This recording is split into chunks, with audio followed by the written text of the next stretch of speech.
Hari ini kita menandatangani perjanjian persefahaman dengan World Economic Council Germany bagi mempromosikan German Technology Park yang seluas 486 hektar. Bagi kita menjemput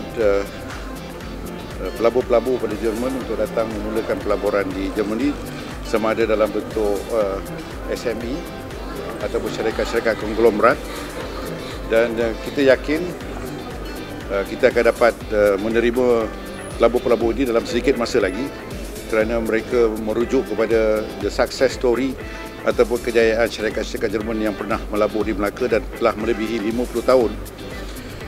Dengan rujukan ini, banyak syarikat-syarikat Jerman berminat untuk melihat bagaimana Melaka boleh menguruskan satu pelaburan yang boleh bertahan lama.